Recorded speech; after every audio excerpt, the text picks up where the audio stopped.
dan sekarang kita masih lagi diberi kesempatan oleh Allah untuk berada di satu bulan yang juga dianggap istimewa dan mulia di sisi Allah dan Rasulnya, yaitu bulan Syawal. Dan mungkin hari ini kita dah berada pada penghujungnya. Berapa dah hari ni? 27 ke 28 hari ni? 27 Syawal seingat saya. Jadi walaupun penghujung, bulan inilah yang dianggap sebagai bulan kebesaran, bulan inilah yang dianggap sebagai bulan kemenangan. Kita menentang dan berperang dengan hawa nafsu pada bulan Ramadan yang lalu. Baki lagi ialah apa yang kita praktikkan pada bulan Ramadan yang lalu, berjaya atau tidak kita membawanya kepada bulan-bulan yang seterusnya. Atau adakah kita hanya menjadi seorang yang suci, kita hanya menjadi seorang yang baik untuk tempoh satu bulan sahaja, selebihnya kita menjadi seperti biasa, kita menjadi seperti sedia kala ataupun sebagainya. Dan insya Allah pada malam ini kita akan meneliti kembali, adakah apa yang kita lalui di bulan Ramadan yang lalu dapat membentuk kita menjadi seorang manusia yang bertakwa ataupun tidak. Amalan-amalan dan ibadah yang kita lakukan sebelum ini dapat kita kekalkan ataupun tidak di masa-masa yang akan datang, atau dengan maksudnya di bulan-bulan yang lain. Terlebih dahulu suka saya mengingatkan, di antara nikmat-nikmat yang Allah kurniakan kepada kita, di antara nikmat-nikmat yang Allah berikan kepada kita, kalau kita nak nilai, kalau kita nak kira, kalau kita nak hitung, memang tak terkira, memang tak ternilai pun. Tetapi apapun secara rumusannya, yang besar ialah Allah Subhanahu wa ta'ala telah memberikan kepada kita antara tiga nikmat yang paling utama dan paling besar sepanjang bulan Ramadan yang lalu. Nikmat pertama yang saya maksudkan ialah nikmat Allah memberikan kepada kita umur yang panjang. Nikmat yang Allah bagi kepada kita usia yang panjang. Cuba kita perhatikan sekeliling dan persekitaran kita. Mungkin ada di antara ibu dan bapa, mungkin ada di antara anak dan isteri, mungkin ada di antara adik-beradik kita, mungkin ada di antara saudara mara kaum kerabat yang terlebih dahulu dipanggil oleh Allah Subhanahu wa ta'ala sebelum tiba bulan Ramadan yang lalu. Mungkin ada ibu bapa masuk bulan Rejab, Allah dah panggil. Mungkin ada adik-beradik masuk bulan Sya'ban, Allah dah panggil. Mungkin ada kawan-kawan masuk bulan sekian-sekian, Allah dah panggil. Kita alhamdulillah di bulan sebelum Ramadan dan di bulan Ramadan, bahkan sampai malam ini, Allah masih sudi memanjangkan usia kita. Allah masih sudi memanjangkan umur kita untuk meneruskan tugas sebagai seorang khalifah, untuk meneruskan tugas sebagai seorang pengabdi kepada Allah Subhanahu wa ta'ala. Dan inilah yang patut disyukurkan sebanyak-banyaknya kerana usia yang dipanjangkan tadi. Yang kedua ialah nikmat terbesar yang kita patut syukurkan banyak-banyak, ialah nikmat kesihatan tubuh badan yang berterusan, nikmat kesihatan tubuh badan yang berpanjangan. Sama seperti dalam konteks yang pertama tadi, mungkin ada ibu bapa, adik-beradik, saudara mara yang memang dah buat preparation, yang memang dah buat persediaan. Aku bulan Ramadan ni nak baca itu, baca ini. Aku bulan Ramadan ni nak solat itu, solat ini. Aku bulan Ramadan ni nak pergi masjid tu, masjid ni. Aku bulan Ramadan ni nak terawih situ, terawih sini.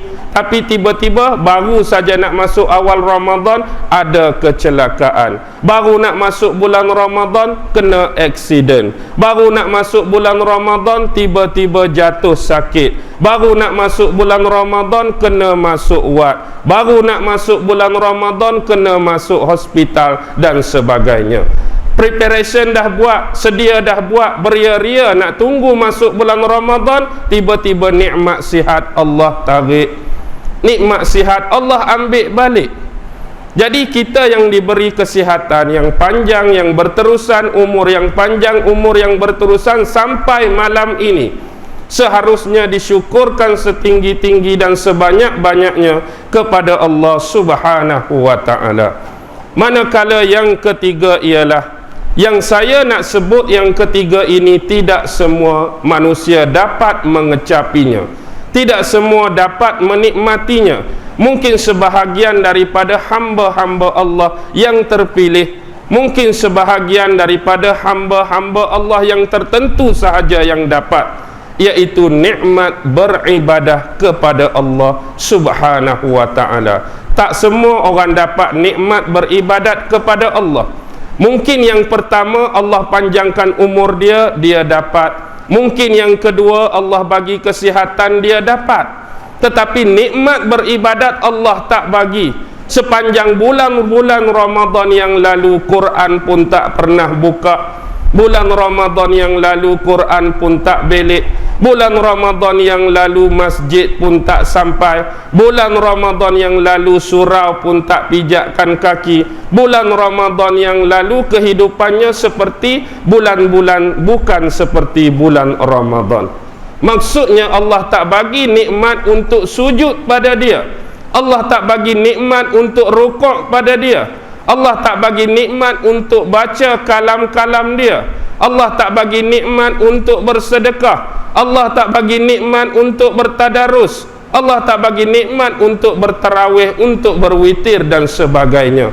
Jadi alhamdulillah, mungkin sebahagian besar yang berada pada malam ini di hadapan saya, Allah bagi ketiga-tiga nikmat tersebut: umur panjang, sihat yang berterusan, dan nikmat beribadah kepada Allah Subhanahu wa ta'ala.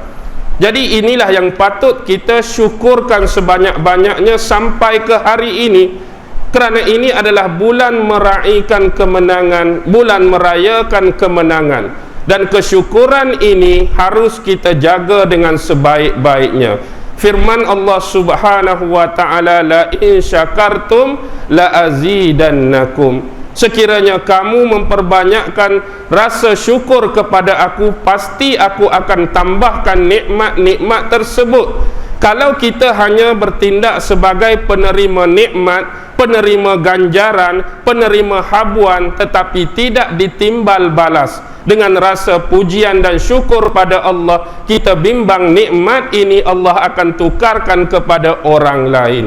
Nikmat ini Allah tukarkan kepada individu lain. Nikmat ini Allah bahagikan kepada tempat dan ruangan lain.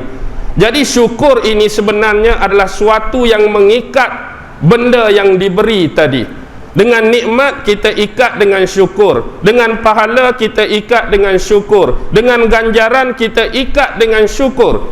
Jadi syukur itulah yang mengikat untuk mengekalkan supaya dia dalam keadaan berterusan.